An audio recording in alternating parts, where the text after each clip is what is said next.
ஸ்ரீ குருபியோ நமக. அனைவருக்கும் நமஸ்காரம். நாளை நமது துன்பத்தை போக்கி இன்பத்தை தரும் அசோகாஷ்டமி தினம். இது எப்படி நமது துன்பங்களை போக்கி இன்பம் தரும் அதை தெரிந்து கொள்ளலாம். மேலும் அனைவரும் இந்த தினத்தில் அவசியம் சொல்ல வேண்டிய 2 வரி மந்திரம்.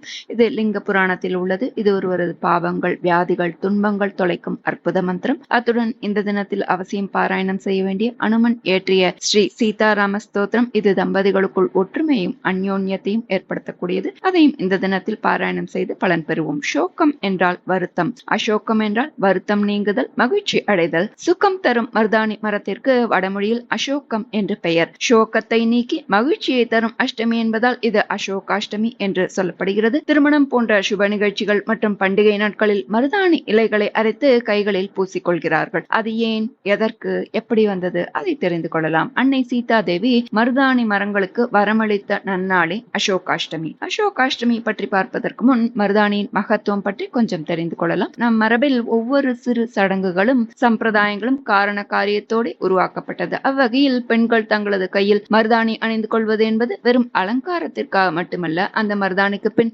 ஆச்சரியமூட்டும் அறிவியல் நன்மைகளும் ஆன்மீக முக்கியத்துவமும் புதைந்துள்ளது. மருதாணி அணிந்து கொள்வது எத்தனை நல்லதோ அதை போலவே மருதாணி மரம் வளர்ப்பதும் மிகவும் சிறப்பானது. வாஸ்து சாஸ்திரப்படி மகாலட்சுமியின் அம்சமான மருதாணியை வீட்டின் முன் வளர்த்து வர சகல விதமான ஐஸ்வர்ய பாக்கியம் கிட்டும். மேலும் மருதாணி என்பது சுக்கிரனின் அம்சம். அறிவியல் ரீதியாக பார்த்தால் மருதாணி மிகச்சிறந்த கிருமி நாசினி. உடல் சூட்டை தணிக்கிறது, பித்தத்தை குறைக்கிறது, பாக்டீரியா கிருமிகளிடமிருந்து நம்மை பாதுகாக்கிறது. இது அழகையும் பொலிவையும் மங்களத்தையும் ஐஸ்வர்யத்தையும் தருகிறது. எனவேதான் வீடுகளில் திருமணம், திருவிழா உள்ளிட்ட பல்வேறு பண்டிகை மற்றும் விசேஷங்களின் போதும் பெண்கள் கைகளில் மருதாணி வைக்கின்றனர். இந்த மருதாணியை பெண்கள் மட்டுமல்ல ஆண்களில் வைத்து பலன் பெறலாம். தலைமுடிக்கு நல்ல ஊட்டச்சத்தை தரக்கூடியது. சருமத்தின் ஹெல்மெட் என்றே சொல்லலாம். மேலும் மருதாணி அணிபவருக்கு அது சிவக்கக்கூடிய நிறத்தை வைத்தே அவர்களின் உடல்நிலையை இயற்கை வைத்தியத்தில் கணிக்க முடியும் என்றும் சொல்லப்படுகிறது. இப்போது நாம் மருதாணி குறித்து சொல்லப்படும் புராண கதை தெரிந்து கொள்ளலாம். சீதையை கவர்ந்து இலங்கையில் கொண்டு போய் ஒரு மலர்ச்சோலையிலே சிறை வைத்தான் ராவணன். அது மலர்ச்சோலையாய் இருந்தாலும் சீதையின் உள்ளம் ராமனை பிரிந்த வருத்தத்தால் அனலாய் சுட்டது.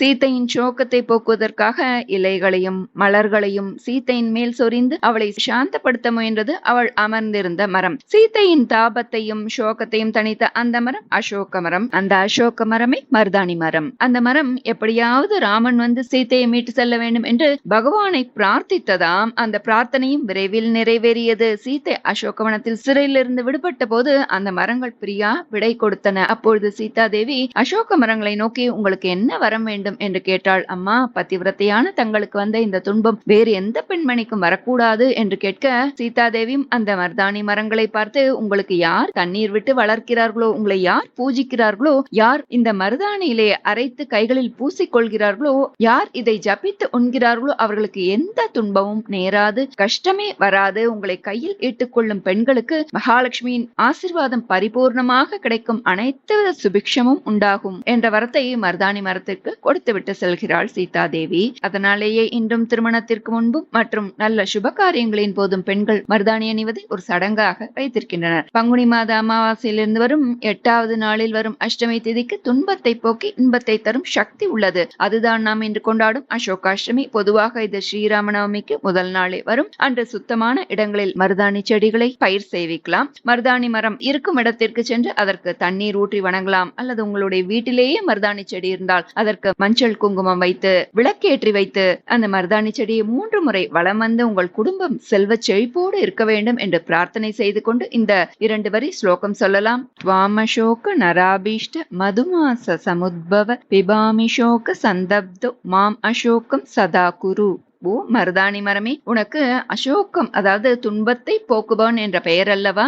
மது என்னும் வசந்த காலத்தில் நீ உண்டாகி இருக்கிறாய். நான் உனது அருளை பெறுவதற்காக உனது இலைகளை எடுத்துக் கொள்கிறேன். பலவித துன்பங்களால் சூழப்பட்டு எரிக்கப்பட்டவனாய் இருக்கும் என்னை எனது துன்பங்களை எல்லாம் விலக்கி வசந்த காலம் போல் எவ்வித துன்பமும் இல்லாமல் எப்போதும் என்னை நீ காப்பாயாக என்பதே இதன் பொருள். இதை சொல்லி மருதாணி இலைகளை எடுத்துக் கொள்ளலாம், சாப்பிடலாம்னு சொல்லப்படுறது. இதனால் நமது உடலில் இருக்கும் பற்பல நோய் நோய்கள், துன்பத்திற்கு காரணமான பாபங்கள் விலகுகிறது என்கிறது லிங்க புராணம். முடிந்தவரை அனைவரும் இந்த தினத்தில் கையில் மருதாணியை அரைத்து இட்டு கொண்டு விட்டு இந்த வழிபாட்டை செய்ய முயற்சிக்கலாம். அதனால் கிடைக்கும் பலன் என்ன தெரியுமா? உங்கள் வீட்டில் ஐஸ்வர்யம் பெருகும், பண கஷ்டம் தீரும், கடன் சுமை குறையும், குடும்ப ஒற்றுமை அதிகரிக்கும், மேலும் உங்கள் குடும்பம் மேலோங்கி தழைத்து நிற்கும். அரைத்த மருதாணி நீங்கள் மட்டும் வைத்துக் கொள்ளாமல் மற்றவர்களுக்கும் கொடுக்க அவர்களும் அதை கையில் வைத்துக் கொண்டு மகிழ்ச்சி அடைவார்கள். அவர்களது கஷ்டமும் தீரும். அதற்குண்டான புண்ணியம் நிச்சயம் உங்களை வந்து சேரும். இதனால் சாக்ஷாத் அந்த மகாலட்சுமி தேவி, சீதா தேவியின் அருள் நிச்சயம் பரிபூரணமாக கிடைக்கும். அடுத்து இந்த தினத்தில் அனைவரும் சொல்ல வேண்டிய ஹனுமன் இயற்றிய ஸ்ரீ சீதாராம ஸ்தோத்திரம்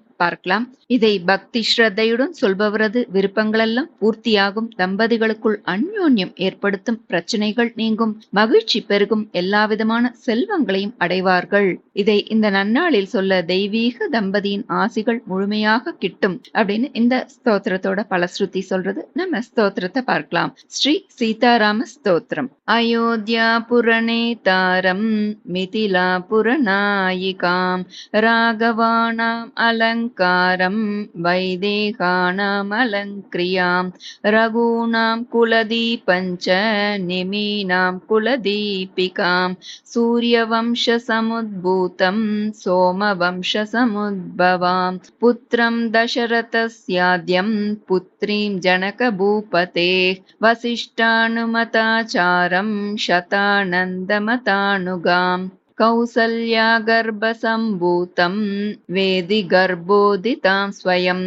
புண்டரீக விஷாலாக்ஷம் ஸ்புரதிந்தீவரேக்ஷணாம் சந்திரகாந்தானனாம் போஜம் சந்திரபிம்போபமானனாம் மத்தமாதங்ககமனம் மத்தஹம்சவதூகதாம் சந்தனார்த்ரபுஜா மத்யம் குங்குமார்த்ரகுச்சஸ்தலீம் चापालङ्कृतहस्ताब्जं पद्मालङ्कृतपाणिकां शरणागतगोप्तारं प्रणिपादप्रसादिकां कालमेघनिभं रामं कार्तस्वरसमप्रभां दिव्यसिंहासनासीनं दिव्यस्रग्वस्त्रभूषणाम् अनुक्षणं कटाक्षाभ्याम् अन्योन्येक्षणकाङ्क्षिणौ अन्योन्यसदृशाकारौ त्रैलोक्यगृहदम्पती इमौ युवां प्रणम्याहं भजाम्यद्य कृतार्थताम् अनेन स्तौति यस्तुत्यं रामं सीतां च भक्तितः तस्य तौ तनुतां पुण्या सम्पदः सकलार्थदाः एवं श्रीरामचन्द्रस्य जानक्याश्च विशेषतः कृतं हनुमता पुण्यं स्तोत्रं सद्यो विमुक्तिदम् यः पठेत् प्रातरुत्थाय सर्वान् कामान् अवाप्नुयात् इति श्री हनुमत्कृत श्री सीताराम स्तोत्रं सम्पूर्णं. श्री गुरुभ्यो नमः. हरिः ओम्.